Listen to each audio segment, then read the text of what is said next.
नमस्कार, स्वागत आहे तुमचं सुषमास किचनमध्ये। आज आपण पारंपरिक मेथकूटची रेसिपी तयार करणार आहोत। या प्रमाणात जर हे मेथकूट केलं तर अगदी छान चवदार होते आणि बरोबर अर्धा किलो मेथकूट हे तयार होतं। अगदी साधी सोपी आणि झटपट तयार होणारी रेसिपी आहे। हे मेथकूट तुम्ही वर्षभर पण छान स्टोअर करू शकता।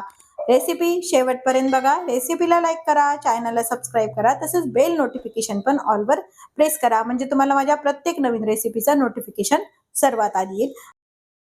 तयार केलेलं मेथकूट तुम्ही गरम भातासोबत किंवा मुरमुऱ्याला लावून किंवा मग यामध्ये दही कांदा वगैरे घालून तुम्ही त्यावरती तडका देऊन पण खाऊ शकता। असं अनेक प्रकारे हे मेथकूट खाल्लं जातं। आता आपण रेसिपीला सुरुवात करूया। आज आपण पारंपरिक मेथकूटची रेसिपी पाहणार आहोत। श्रावण महिन्यामध्ये किंवा महालक्ष्मीला मेथकूट हे आवर्जून लागतं। मेथकूट बनवण्यासाठी इथे मी 1 वाटी चणा डाळ घेतली, त्याच वाटीनं अर्धी वाटी तांदूळ घेतलेला आहे, त्याच वाटीनं अर्धी वाटीपेक्षा कमी मूग डाळ, अर्धी वाटीपेक्षाही कमी उडीद डाळ घ्यायची। मूग डाळ आणि उडीद डाळ पाव वाटी घ्यायचे। त्यासोबतच 5 मिरी, 5 लवंगा आणि 6 वेलची घेतलेली आहे। 1 चमचा हळद, 1 चमचा सुंठ पावडर, अर्धा चमचा मेथी दाणे, 2 चमचे धने, 1 चमचा जिरं, 1 चमचा मोहरी आणि 1 चमचा हिंग आणि 2 ह्या लाल मिरच्या घेतल्यात आणि चवीपुरता आपण याच्यामध्ये मीठ टाकून घ्यायचंय। यामध्ये तुम्ही मिरचीचं प्रमाण तुमच्या आवडीनं कमी जास्त पण करू शकता। आता आपण यातले काही जिन्नस आपल्याला भाजून घ्यायचे, ते भाजून घेऊया। आता यामध्ये डाळी वगैरे तांदूळ भाजण्यासाठी इथे मी गॅस सुरू करून कढई गरम करायला ठेवली। सुरुवातीला आपण अर्धी वाटी तांदूळ यामध्ये टाकून छान खरपूस होईपर्यंत भाजून घ्यायचे। यामध्ये आपण जे तांदूळ वापरलेले आहे त्याला आपण बोरिक पावडर वगैरे लावतो, त्यामुळे हे स्वच्छ ओला कापड करायचा आणि त्याने पुसून घेतलेले आहेत। धुवून वगैरे नाही, फक्त ओल्या कापडाने पुसून घेतलेले। तांदूळ आपला छान फुललाय, भाजून झालाय, एका ताटामध्ये काढून घेऊया। आपण हरभरा डाळ भाजून घेऊया। तुम्ही सर्व डाळी एकत्र भाजल्या तरी चालतात, पण मी शक्यतो हरभरा डाळ वेगळी भाजते, कारण हरभरा डाळ ही मोठी असते आणि भाजायला वेळ लागतो। बाकीच्या डाळी पटकन भाजल्या जातात, मुगाची आणि उडदाची, त्या जर एकत्र भाजल्या तरी चालतं। सर्व जिन्नस भाजताना गॅस असा एकदम मोठा नाही व एकदम कमी नाही ठेवायचा, मीडियम हीटवरती हे सर्व जिन्नस भाजून घ्यायचे। एखाद दुसरी डाळ अशी डागाळी की आपली ही डाळ व्यवस्थित भाजल्या गेलेली आहे। त्याच तांदळाच्या ताटामध्ये हे डाळ काढून घेऊया। आता आपण पाव वाटी मूग डाळ भाजून घेऊया। अगदी ही प्रमाणबद्ध रेसिपी आहे, त्यामुळे ह्या पद्धतीने केलेलं मेथकूट अगदी छान चवदार होतं। मुगाची डाळ पण आपली भाजून झाली आहे, काढून घेऊया। पाव वाटी उडदाची डाळ भाजून घ्यायची।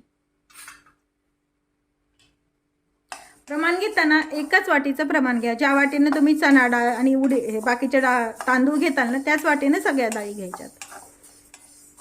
उडदाची डाळ आपली थोडी गरम झाली, यामध्ये 2 चमचे धने टाकायचे। आपला जो पोहेचा चमचा असतो ना, त्या चमच्याने हे प्रमाण घेतलेलं आहे। हे वेगवेगळे मसाले भाजायला थोडे थोडे असतात, थोडंसं करपलं जातं, म्हणून आपण उडदाच्या डाळीसोबत भाजतोय। 1 चमचा जिरं टाकून घ्यायचे, त्यासोबतच 1 चमचा मोहरी, जो दाखवलाय तेच सर्व आहे।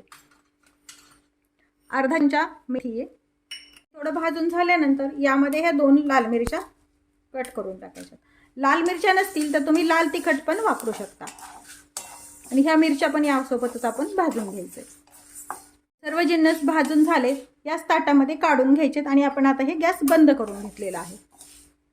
सर्व जिन्नस आपले भाजून झालेत। मी कढई गरम आहे, फक्त खाली उतरून घेतलेली आहे। यामध्ये हा जो 1 चमचा हिंग घेतलेला आहे, याचा थोडासा ओलसरपणा कमी होण्यासाठी हे पण आपल्याला गरम करून घ्यायचे। हळद टाकून घ्यायची, त्यासोबतच यामध्ये आपल्याला सुंठ पावडर टाकायची। गरम कढईतच फक्त हे गरम करायचं आणि आता हे टाकलेलं जिन्नस जे आहे ते गरम कढईमध्येच राहून थोडंसं हलवून घ्यायचं, म्हणजे हे व्यवस्थित आपलं गरम होतं आणि मेथकूट आपलं जास्त काळ टिकतं। साधारण या पद्धतीनं केलेलं मेथकूट वर्षभर तरी खराब होत नाही। पहिले यामध्ये हळद टाकायच्या ऐवजी अख्खा हळकुंड पण टाकायचे, पण आता शक्यतो हळद वापरते मी। आता हे सर्व जिन्नस भाजून झाले, हे व्यवस्थित आपल्याला थंड करून घ्यायचंय। हे साहित्य बऱ्यापैकी थंड झालंय, यामध्ये ही भाजून घेतलेली हळद, हिंग आणि सुंठ पावडर टाकून घ्यायची। त्यासोबतच चवीपुरतं मीठ टाकायचे, जसं आवश्यक आवडतं तुम्हाला त्या पद्धतीने। ही साधारण मी त्या चमच्याने 1 चमचा टाकले। मेथकूटमध्ये मीठ तुम्ही वरतून पण ऍड करू शकता, जसं तुम्हाला हवं आहे तसं।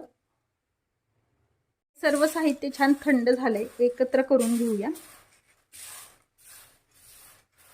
जिन्नस छान आपण एकत्र करून घेतलेत. मिक्सरच्या पॉटमध्ये बसेल तितकंच आपण टाकून घ्यायचंय आणि छान आपल्याला हे बारीक काढून घ्यायचंय. तुम्ही हे घरघंटीवरून पण काढून आणू शकता, पण असं मिक्सरवर पण व्यवस्थित मेथकूट तयार होतं. आता हे थोडं जिन्नस मी टाकली याच्यामध्ये, हे मिश्रण पूर्ण. आता हे मिक्सरला मी फिरवून घेते. पण मिक्सरवरती बारीक केलंय तरी पण आपल्याला हे चाळणीनं चाळून घ्यायचं, म्हणजे एखादं जर जाडसर त्याच्यात राहतच मिक्सरवरती काढल्यामुळे ते व्यवस्थित पिठासारखं बारीक तयार होतं मेथकूट. आणि हे जे वरती राहील ते आपण दुसऱ्यांदा जे हे काढायचे त्यामध्ये हे टाकून घ्यायचंय. आता हे काढलेलं मेथकुटाचं जिन्नस आहे ते सर्व चाळून घेऊया. हे जे वरती चाळून जाड निघतंय ते पुन्हा मिक्सरच्या भांड्यामध्ये टाकून आपल्याला काढून घ्यायचंय. यासोबतच आपण जे हे शिल्लक राहिलेलं आहे आपलं काढायचं ते पण टाकून घेऊया. आणि याच पद्धतीनं हे मेथकूट आपण चाळून घ्यायचंय.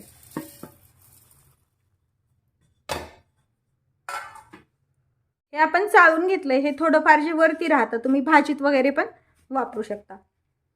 आता हे जे आहे पुन्हा एकदा आपण मिक्सरनं काढून घ्यायचंय, म्हणजे आपल्याला पाहिजे तसं जसं आपण बाहेरच्या गिरणीतून काढून आणतो ना त्याच पद्धतीनं अगदी छान हे बारीक आपलं मेथकूट तयार होतं. पुन्हा एकदा हे मिक्सरच्या पॉटमध्ये टाकून फक्त आता चाळायची गरज नाही, फक्त काढून घ्यायचं एकदा बारीक. हे वर्षभरासाठी लागणारं घरच्या घरी मेथकूट छान तयार आहे. आता हे एका बरणीमध्ये आपल्या काचाच्या हवाबंद बरणीमध्ये ठेवलं, व्यवस्थित त्याला ओलसरपणा वगैरे हात नाही लागले तर हे वर्ष दीड वर्ष पण छान टिकतं. अगदी साधी सोपी आणि झटपट तयार होणारी. आणि मेथकूट भात, मेथकूट मुरमुरे लावून किंवा मग मेथकूट पोहे यासोबत पण हे मेथकूट तुम्ही आवडीनं छान लागतं खायला.